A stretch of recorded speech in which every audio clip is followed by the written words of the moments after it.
This is a barbell deadlift.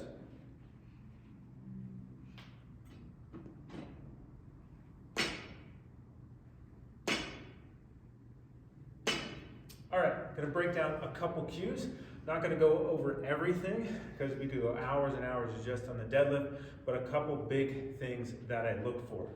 First, I wanna start close to the bar. So if you're wearing shoes, I want the knot of your shoelace to be right above the bar. That's gonna help us get the work into our legs rather than out in front of us, into our arms and into our spine. Then, before I even address or approach the bar, I like to do a couple of things. First, I'm gonna find a neutral spine. That term is used a lot, so what do we mean? Well, mainly I wanna start with the hips relaxed, and I'm thinking the hips are an oval, and my rib cage are an oval. I wanna get those lined up. Often people will start and their rib tips are flaring out, or they're a little bit slumped, maybe from a day at a computer. So I like to take a nice proud chest, take a deep breath, and exhale all the way. Push all the air out. As you push all the air out, you'll feel some core engagement. That brings my ribs down. Now I'm nice and aligned. We don't have to brace 100% if it's not too heavy. The heavier it is, the more you brace. But I want to keep a light brace to keep my rib cage and hips aligned. From there, I'm going to squeeze my butt and bring my hands here. That's my top position, not here. So my top position is this alignment with my glutes on, little squeeze of the shoulders. We sometimes do see deadlift injuries at the top from going too far. So now I got my top position. I typically do my first rep with a kind of a two-part setup. I get this, then I'm gonna send my hips back. My weight's gonna rock to my heels.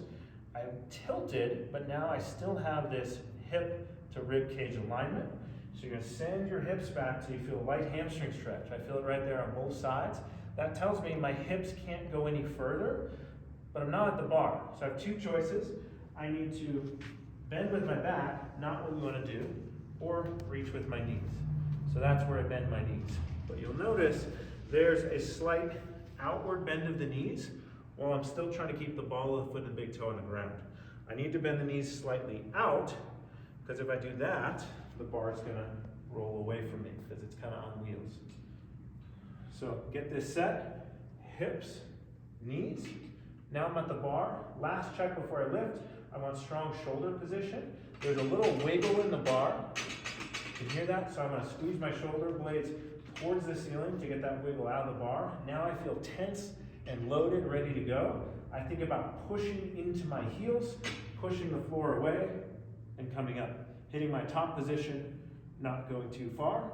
And to go down, I like to think about just keeping the bar right up against my legs. Come up, push through the ground, push the butt forward, and back down. So those are a couple cues for the deadlift. One more that I like to mention is that this bar is just kind of a standard height from the floor. Whatever diameter this is, sure it's standardized, it's mostly standardized, but that's not perfect for everybody. I'm about 5'8". It's pretty good for me, but for most people taller, 6 foot and above, it's gonna be a long reach, and depending on your hip, thoracic mobility, you might start kind of getting into this position, even if you're trying to optimize everything. So if you're a little taller, or you've come off a back injury or something, there is no shame in getting something and just elevating a bit. So now that's 2.5 inches higher, I can come back and down.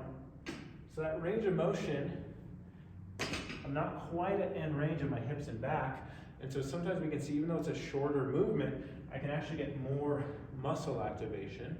Or again, if you're taller, it might just be better for your specific anatomy. So some cues on the barbell deadlift, a lot more we could go into, but those are the biggest things that I find coaching, especially in a group setting.